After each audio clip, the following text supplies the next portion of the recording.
Você está com a sua Bíblia aberta na parte inicial de Jó. Vamos fazer isso em cada reunião aqui.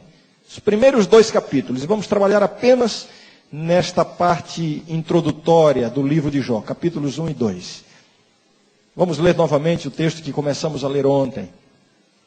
Havia um homem na terra de Uz, cujo nome era Jó. Homem íntegro e reto, temente a Deus e que se desviava do mal. Uma descrição sucinta, objetiva, clara e direta. Um homem que vivia nas mãos de Deus e foi vitorioso sobre o diabo. De repente, a descrição aqui na terra da pessoa de Jó, da família de Jó, das riquezas de Jó, da autoridade de Jó, do status de Jó, de tudo isso. Depois dessa cena aqui na terra, o texto nos transporta para aquele concílio entre Deus e os anjos, onde Satanás está presente como um intruso não convidado. Verso 6. Num dia em que os filhos de Deus vieram apresentar-se perante o Senhor, veio também Satanás entre eles. Vejam que Satanás não faz parte desse grupo dos filhos de Deus. Ele está entre eles. Essa própria expressão já evidencia que ele está ali como um intruso. Ele não foi convidado. Ele está ali para provocar. A presença do diabo traz um desconforto a esta Assembleia Celestial. Tudo que Satanás quer é afrontar a Deus. A sua própria presença já é uma afronta a Deus. E então Deus, na mais absoluta tranquilidade, no mais absoluto controle da situação. Deus nunca perde o controle das situações que o envolvem. Verso 7. Então perguntou o Senhor a Satanás: de onde vens? Há algumas semanas atrás, 2 ou 3 semanas atrás, eu estava vindo de uma viagem da Bolívia. Estava num voo de Santa Cruz para São Paulo. Eu percebi que no avião havia um grupo de pessoas que viajavam juntas. Eu me sentei, o meu lugar era a janela, a cadeira do meio estava vazia e uma senhora sentou ao corredor. Aliás, ela já estava sentada quando eu cheguei. Pedi licença, entrei e percebi que ela estava chorando, antes do avião levantar voo. Eu me sentei ali. À medida que o avião começou a se movimentar, eu percebi que ela chorava cada vez mais e eu pensei que ela estava passando mal, algum problema. Não sabia se ela fazia parte do grupo ou se estava sozinha. Então eu tomei a palavra e perguntei: senhora, a senhora precisa de alguma ajuda? Está passando bem? Ela não me olhava, ela só dizia sim. Como quem quer dizer assim, não está tudo bem, mas ela chorava. Quando o avião começou a taxiar e começou a se preparar para levantar voo, eu vi que o choro começou a aumentar. Eu percebi que o choro era de medo. Coitada, estava com medo do avião, do voo. E olha, deve ser terrível viajar de avião, uma viagem longa de algumas horas com medo. E naquele dia parece que as coisas estavam contra ela, porque enfrentamos uma turbulência tremenda na viagem. Chegou um momento que o desespero dela era tão grande, logo no começo do voo, logo que estava levantando o voo, o choro dela começou a ser alto, as pessoas olhavam e eu já sabia que era medo, não havia o que fazer. Eu apenas dizia assim: olha, fique tranquila, isso é normal, mas ela chorava. Aí eu percebi que o grupo que estava sentado ali à volta fazia parte do grupo dela e veio uma moça, uma jovem de talvez 18 ou 20 anos, 22 anos, veio e sentou ali entre nós dois. Falou alguma coisa para ela e ela chorava convulsivamente. E a moça então fez um gesto assim, apontando as palmas das mãos assim para a cabeça dela. E eu não entendi o que era aquilo. Mas o tempo passou e a turbulência aumentou e ela começou a gritar de desespero. Ela chorava convulsivamente e gritava. Cada vez que o avião mexia, tremia, ela soltava gritos. E quanto mais ela gritava, mais a moça abria as mãos assim, com as palmas voltadas para a cabeça dela. Mas aquilo não passava. Olha, foi toda a viagem, um desespero completo. Finalmente, quando aterrissamos em São Paulo, ela se tranquilizou imediatamente, limpou as lágrimas. Aí agradeceu porque eu demonstrei interesse. E ali começamos a conversar e talvez por causa do movimento, do congestionamento ali, o avião demorou mais de 20 minutos até estarmos prontos para descer. E em pouco tempo de conversa, ela perguntou: e você faz o quê? Você trabalha com o quê? Eu disse: olha, eu sou pastor da igreja adventista. E esta informação trouxe uma reação interessante nela, uma euforia imediata, acompanhada de curiosidade, e ela começou a me fazer algumas perguntas. Ela disse: ah, você é pastor? Puxa, parabéns, que bom que você é pastor. Nós também somos religiosas, estamos indo para um congresso da nossa igreja, e é uma igreja voltada para a espiritualidade oriental, alguma coisa assim. E ela me disse assim: você então acredita na Bíblia? E eu disse: sim, acredito. Ah, e você interpreta a Bíblia literalmente? Eu disse: bem, o que você quer dizer com literalmente? Não, tudo assim ao pé da letra. E quando eu fui querer explicar assim, evidentemente a gente não sabe como explicar isso a uma pessoa, eu não sabia até que ponto chegava o conhecimento ou a familiaridade dela com a Bíblia. E ela já me fez outra pergunta: o que você acredita que acontece quando uma pessoa morre? E eu disse: bem, olha, a Bíblia fala, e quando eu comecei a falar, ela disse: você acredita na ressurreição, então? E eu comecei a me sentir perdido diante de tantas perguntas. Porque quando eu buscava a oportunidade de explicar, ela reagia como se ela não acreditasse na minha resposta. E aquilo me incomodava. No entanto, ela não foi rude em nenhum momento, mas foi um bombardeio de perguntas. E você não acredita na reencarnação? Eu disse: não. Ela disse: não acredita? Assim, surpresa. E quando eu ia tentar explicar, ela vinha com outra pergunta: então você acredita que Jesus vai voltar ao mundo? Olha, naquele momento, sendo bombardeado por tantas perguntas e me sentindo ali impotente, incapaz de responder, me senti pequeno. Aí eu me lembrei que há muitos anos atrás, uma vez um professor, na sala de aula, comentando sobre como devemos reagir e técnicas de reação e de comportamento em debates, e ele disse uma vez assim: olha, toda vez que você entrar num debate de perguntas e respostas, segure. E os alunos, nós estávamos ali perguntando: professor, o que significa segurar o cabo da panela? E ele disse assim: seja você quem faz as perguntas. Eu me lembrei daquilo. E no meio de tantas perguntas, eu retribuí com uma pergunta: e você acredita o quê? Aí, imediatamente, ela parou de fazer perguntas. E agora ela começou a explicar. Bem, eu não vou me delongar na história, nem no desfecho dessa história. Apenas que aquela foi uma oportunidade de fazer um contato missionário que eu tive ali. Mas a verdade é essa: quem pergunta é quem segura o cabo da panela. Quem segura o cabo da panela é quem controla a situação. Naquele concílio onde estavam Deus e os seus anjos, Satanás entre eles, uma presença sinistra, uma presença incômoda, uma presença que tenta afrontar a autoridade do Criador e mantenedor do universo. Deus se volta para o diabo. E o que diz aí o verso 7?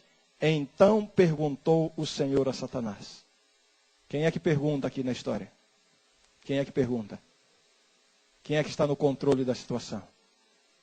Quem é que tem que prestar contas? É o diabo. Deus, com uma pergunta, restabelece a ordem no recinto. De onde vens?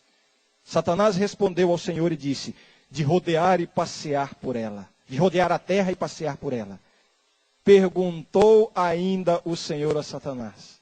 Vejam como Deus mantém o controle da situação. O livro de Jó é o livro das perguntas. Nenhum livro da Bíblia tem tantas perguntas quanto o livro de Jó.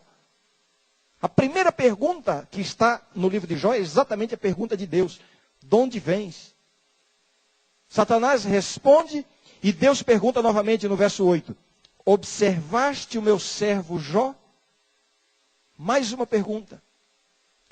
E Deus continua dizendo: porque ninguém há na terra semelhante a ele, homem íntegro e reto, temente a Deus e que se desvia do mal. Mas vejam a pergunta de Deus: observaste o meu servo Jó? E aí Deus descreve a mesma descrição que está lá no comecinho do livro, quando o autor do livro faz a descrição de Jó. Havia um homem na terra de Uz, cujo nome era Jó, homem íntegro e reto, temente a Deus e que se desviava do mal. E então, agora no jogo de perguntas, Deus restabelece a ordem e coloca as coisas nos seus devidos lugares. Observaste o meu servo Jó?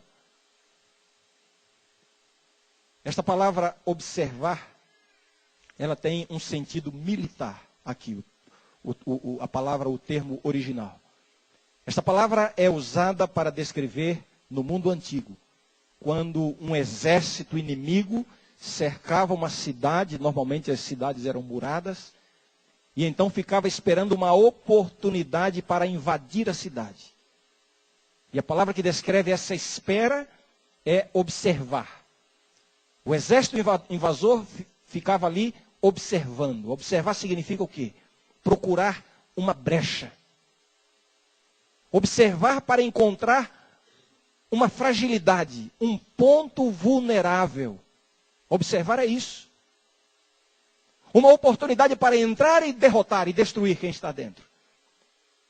A história conta que em muitas ocasiões um exército permanecia vários dias, semanas, meses, até anos, num cerco a uma cidade, observando, esperando uma oportunidade, buscando uma brecha, procurando um ponto vulnerável, para então entrar e destruir.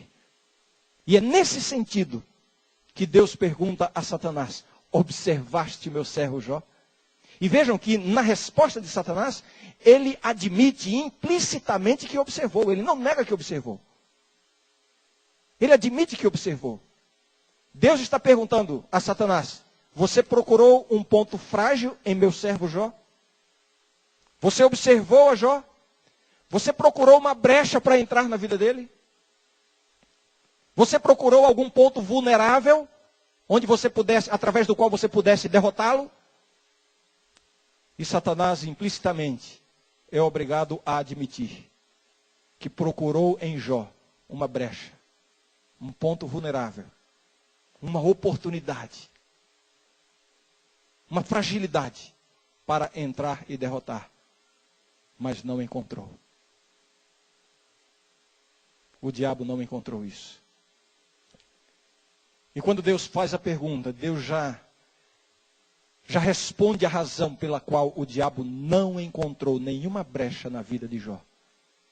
Eu não estou aqui incorrendo em nenhum erro teológico, eu não estou aqui insinuando que Jó possuía impecabilidade ou que possuía perfeição absoluta. Não é isso que eu estou dizendo. Mas a verdade é que o diabo não encontrou pontos vulneráveis na vida de Jó.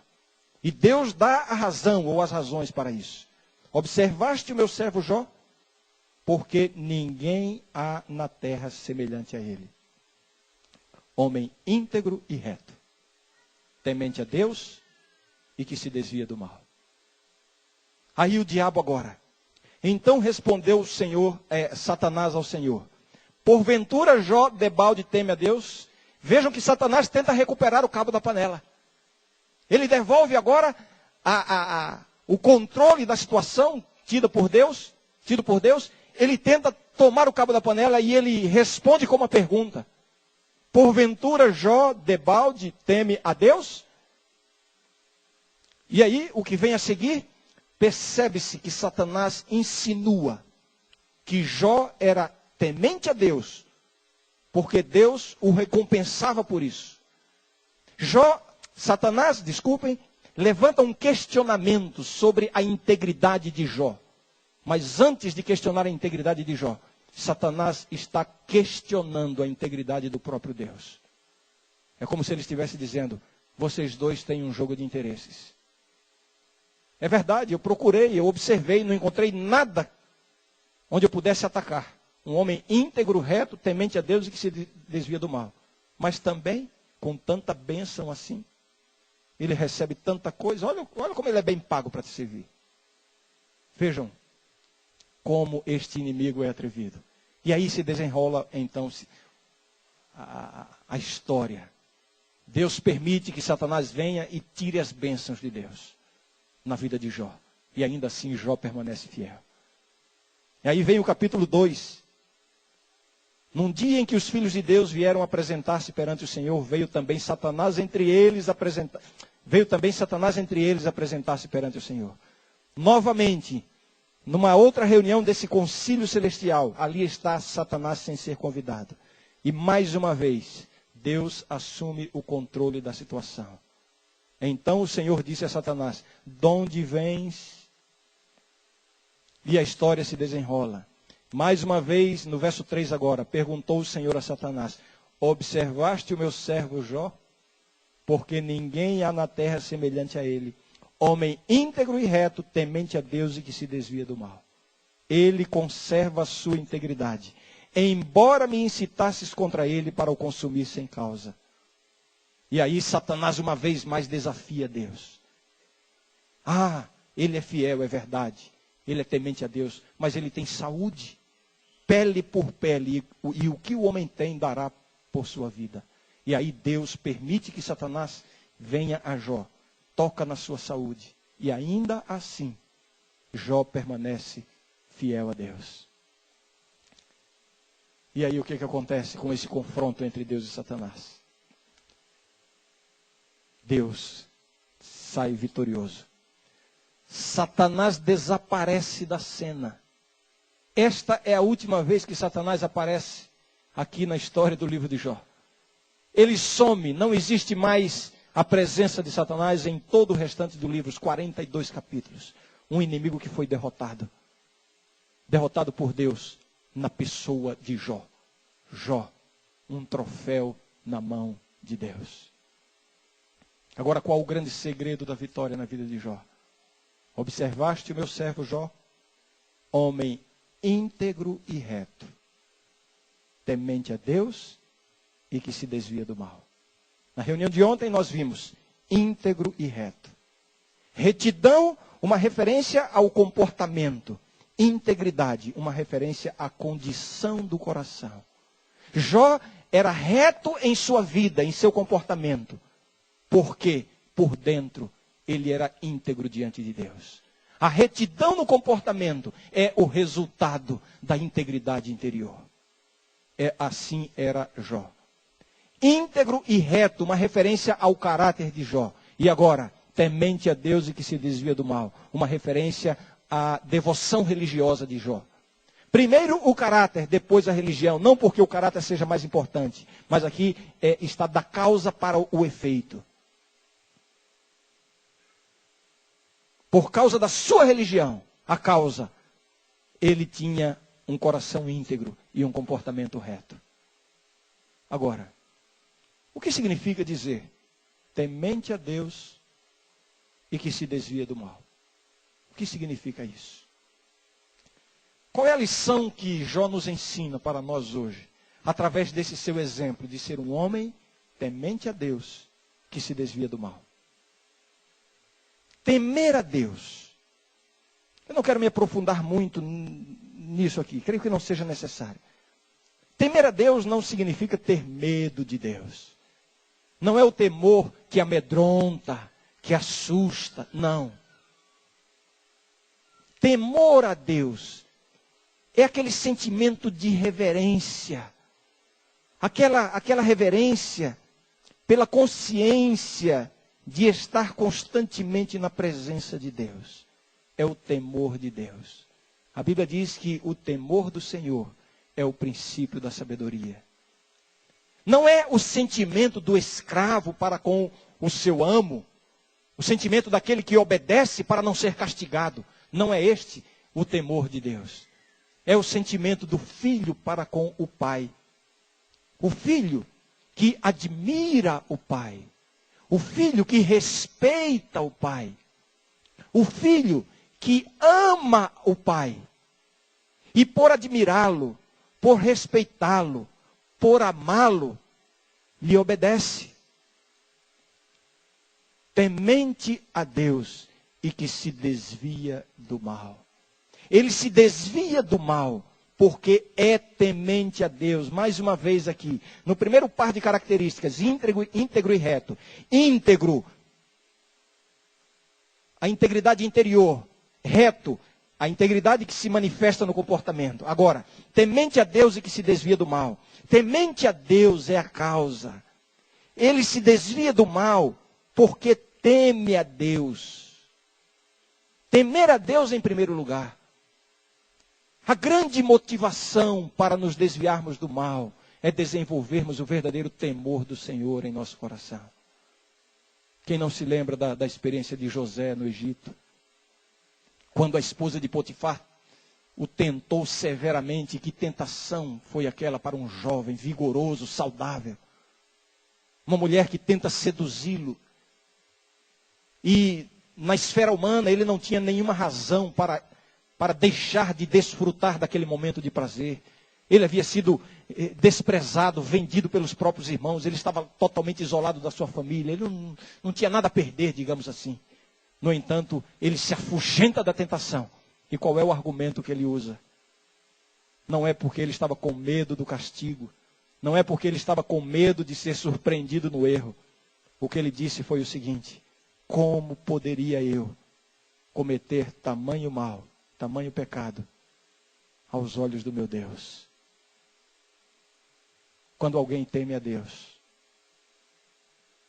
vai fugir do pecado.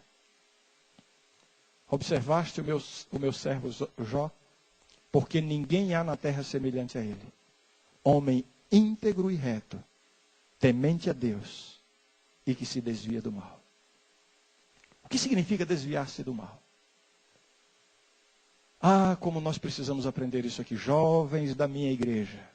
Eu quero falar para vocês agora. Desviar-se do mal. A nossa tendência humana é exatamente oposta a isso. Nós temos uma tendência tremenda de, em lugar de nos desviarmos do mal, nos aproximarmos do mal. O que significa desviar-se do mal? Desviar-se do mal não é uma atitude passiva diante das tentações do pecado. O termo usado aqui para descrever a experiência de Jó dá a ideia de uma atitude ativa. Jó não apenas evitava cair em pecado, mas ele ativamente fugia da possibilidade do pecado. Era uma atitude, era uma condição ativa. Ele não apenas evitava cair em pecado, mas ele fugia do pecado. Ele não corria riscos desnecessários. Vejam como isto é claro aqui na experiência de Jó, pela maneira como ele intercedia em favor dos seus filhos. Creio que você está com a sua Bíblia aberta. Permaneça com a Bíblia sempre aberta. Vejam o que é dito aí. Capítulo 1, verso 4. Seus filhos iam às casas uns dos outros e faziam banquetes, cada um por sua vez. E mandavam convidar as suas 3 irmãs a comerem e beberem com eles. Decorrido o turno de dias de seus banquetes, chamava Jó a seus filhos e os santificava. Levantava-se de madrugada e oferecia holocaustos, segundo o número de todos eles, pois dizia: talvez tenham pecado os meus filhos e blasfemado contra Deus em seu coração. Assim o fazia Jó continuamente. Vejam que coisa extraordinária. Quando eu preparava esta série, eu li todos os comentários bíblicos, enfim, que eu pude ter acesso. E tive acesso a muitos, dezenas deles.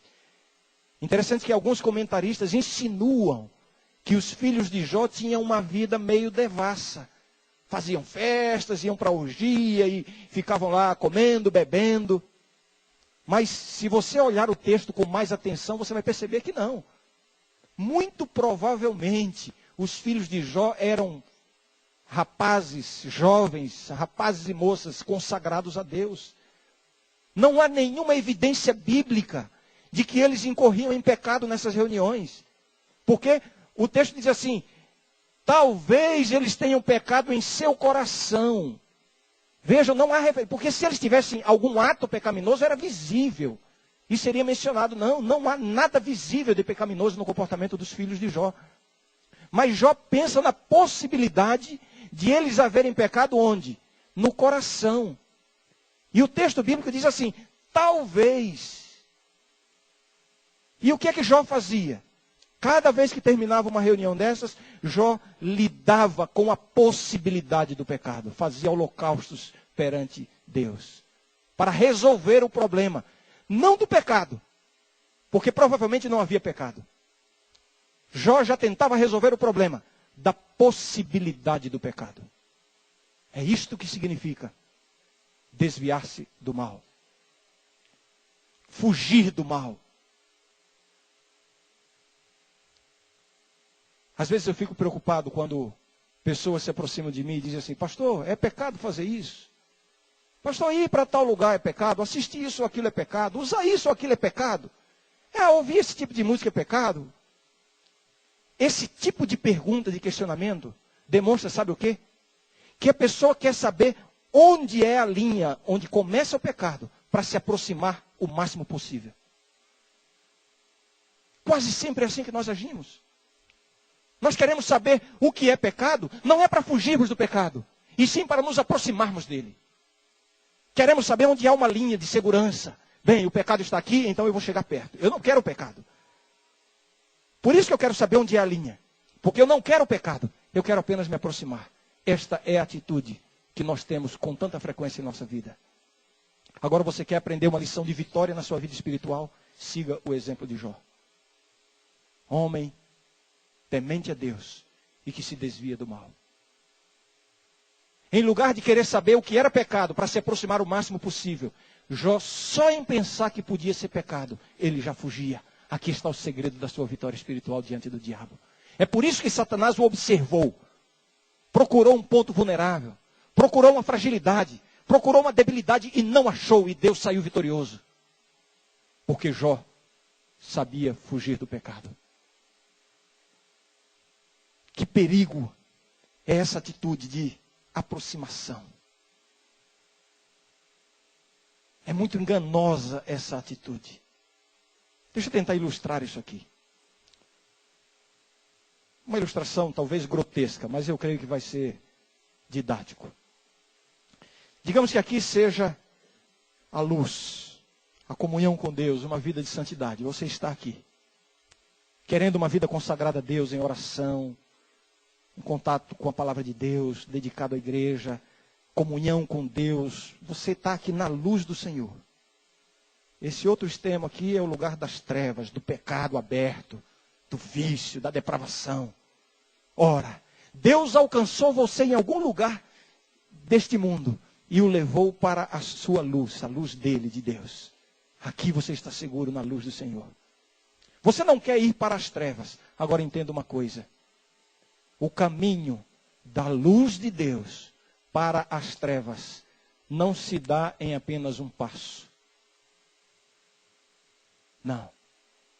Ninguém sai da luz, ninguém sai da comunhão com Deus para o pecado aberto em apenas um passo.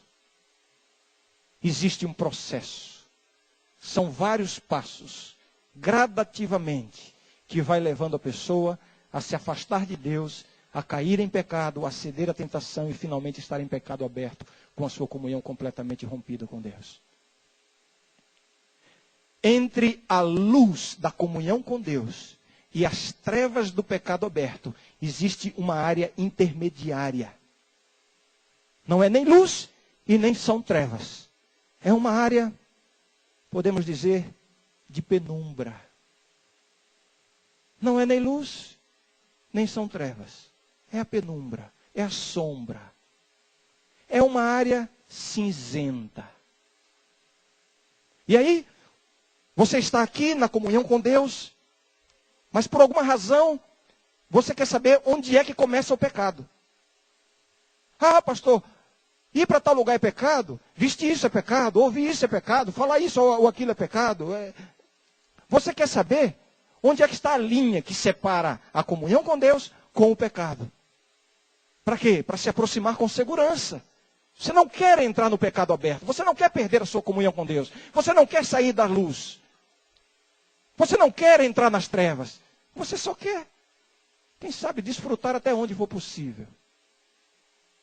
Avançar até onde for lícito. A mensagem que eu quero deixar para a minha juventude, para a juventude da minha igreja nesta manhã, é que não existe nenhum ponto seguro nesta área intermediária, nesta zona de penumbra, nesta área cinzenta. Não existe. Nós só estamos seguros em nossa vida espiritual e nossa vida cristã enquanto permanecemos plenamente em comunhão com Deus. Mas aí vem um primeiro passo. Uma pequena concessão. Ah, mas não é pecado. E de fato não é pecado. Você ainda está do lado da luz. Você ainda está do lado de Deus. Você não perdeu a sua comunhão. Foi somente um passo. E eu quero confirmar, de fato, não é pecado. Somente um passinho aqui, não é pecado. Você não caiu em pecado ainda. Você não cedeu à tentação. Você não perdeu a sua salvação ainda, não.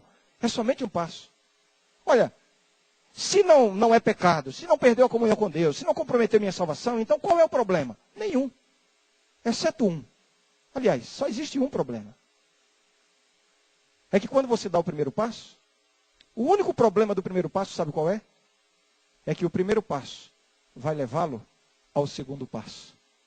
Não, mas ainda não é pecado. Eu ainda não cometi, ainda não cedi a tentação, ainda não pratiquei. Nem mesmo no coração, não. Eu ainda estou em comunhão com Deus, ainda estou em oração. Minha vida com Deus está bem. É somente um passinho a mais, não é pecado. E de fato não é pecado. Não tem problema nenhum esse segundo passo. Aliás, tem um problema. O único problema do segundo passo é que, inevitavelmente, ele vai levar você a um terceiro passo. Mas ainda não é pecado. E agora, sabe qual é o grande problema?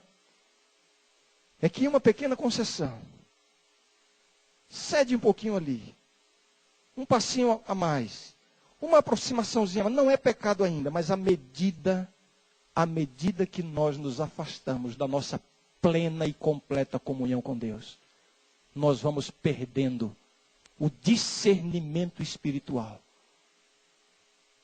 Enquanto nós estamos na luz, nós temos um discernimento claro entre o certo e o errado. O que Deus aprova e o que Deus não aprova. Agora, um passinho que você dá, uma pequena concessão que seja, ainda que não seja pecado, já anuvia um pouquinho a sua percepção entre o certo e o errado. E o segundo passo se torna mais fácil. E o terceiro passo ainda mais fácil. E à medida que você vai avançando, você vai perdendo essa noção, essa percepção entre a luz e as trevas. E você começa a ser enredado, você começa a ser envolvido. E você não percebe quando você já está dentro da área das trevas. É mais seguro, me arrisco a dizer aqui, é mais seguro estar em trevas completas do que estar nessa área cinzenta. Porque quando você está em trevas completas, você percebe isso.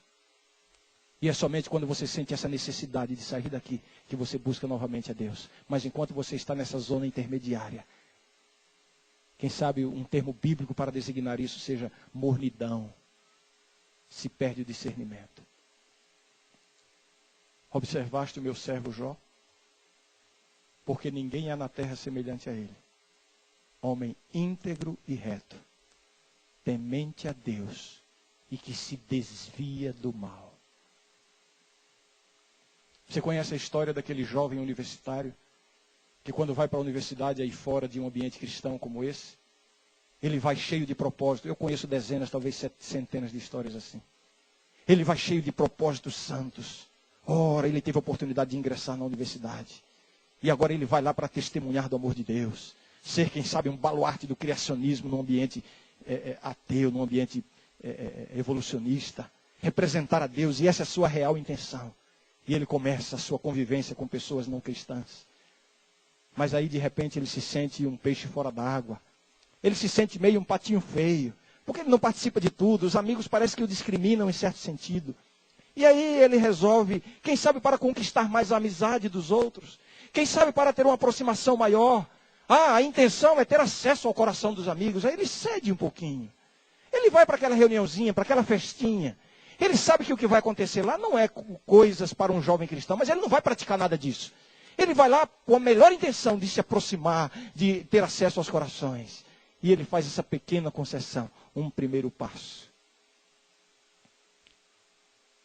E eu tenho visto tantos casos de jovens cristãos que começam tão bem intencionados, e depois se afastam completamente de Deus. E tudo começou, não foi com o pecado aberto. Tudo começa com uma pequena concessão, um primeiro passo. Será que eu estou falando de alguém que está aqui nesta manhã? Uma aproximação indevida do sexo oposto. Um homem casado, uma mulher casada, mas aí vem uma amizade especial com alguém. Você sabe que é proibido. Você sabe que é perigoso, é uma armadilha do diabo. Mas você pensa assim, não, mas não é pecado ainda. É somente uma amizade a mais. É uma aproximaçãozinha a mais. Olha, é uma amizade que me traz alguma coisa diferente lá dentro. Eu não quero pecar. Não, eu não quero adulterar. Eu não quero trair minha família. Eu não quero destruir minha família. Eu não quero perder minha comunhão com Deus. Mas sabe o que é? É somente um sentimentozinho gostoso que eu tenho naquele momento. É só um passinho. É só um passinho. O único problema deste passo é que ele levará a um segundo passo. E agora já é uma intimidade um pouquinho maior. Já é um olhar um pouquinho mais demorado. Já é um toque um pouco mais sutil. Olha, eu sei que eu não estou falando grego aqui. Eu sei, não por revelação ou porque conheço a vida de ninguém aqui. Mas eu sei que muitos aqui sabem exatamente do que eu estou falando. Não existe nenhum ponto seguro nesta área cinzenta. Aquele profissional que faz um propósito com Deus de dedicar os seus negócios ao Senhor, de ser um sócio de Deus e ter a Deus como seu sócio.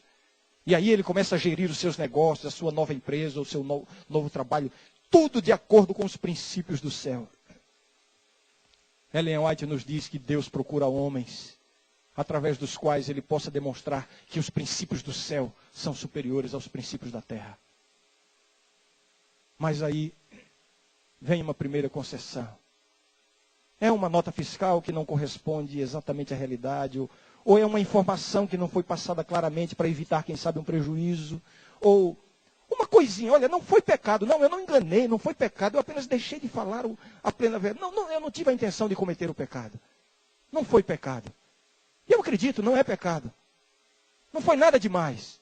Afinal de contas, o governo, né, faz tanta coisa, porque olha a corrupção do país. Então, por que nós temos que ser tão honestos?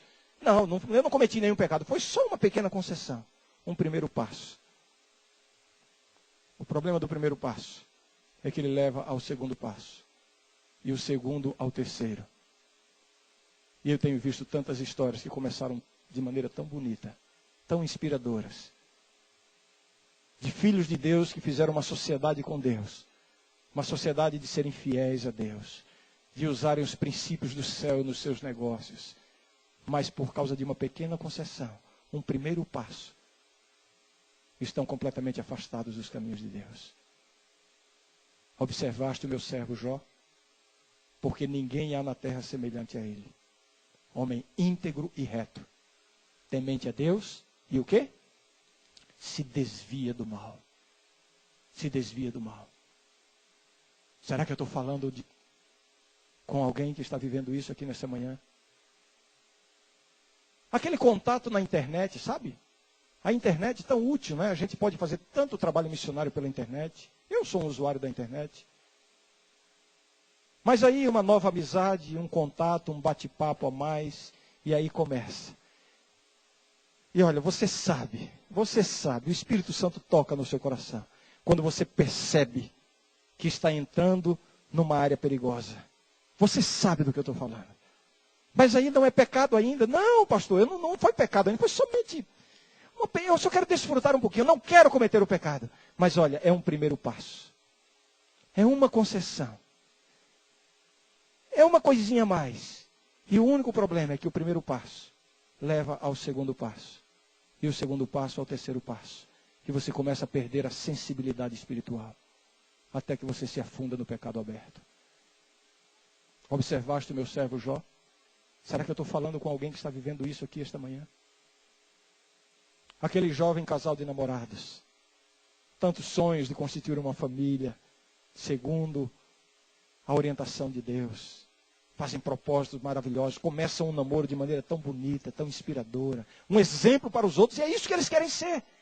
Eles até combinam entre si, olha, vamos ser o exemplo, vamos dedicar nossa vida a Deus, e estão juntos, mas aí começam a facilitar as coisas, muito tempo a sós, e aí um toquezinho, um carinhozinho a mais, e olha, daí a pouco você percebe, e eu repito, você sabe do que eu estou falando. Você percebe quando você começa a entrar numa área perigosa. Mas ainda não é pecado, afinal de contas nós somos namorados. Nós temos planos sérios para frente, é só desfrutar um pouquinho. Não, Deus pode ver, não é nada proibido, mas é um passinho que você dá. Uma intimidadezinha a mais. E aí vai avançando. Uma pequena concessão. Cujo único problema é levar a outra pequena concessão, que já não é tão pequena. E assim gradativamente, você sai da plena luz da comunhão com Deus e entra nas trevas do pecado sem nem perceber. Será que eu estou falando com alguém aqui esta manhã? Observaste o meu servo Jó? Porque ninguém há na terra semelhante a ele. Homem íntegro e reto, temente a Deus e que se desvia do mal. Você conhece aquele texto da Bíblia que diz assim: resistir ao diabo. Como é? Eu vou repetir e vocês completam. Resistir ao diabo.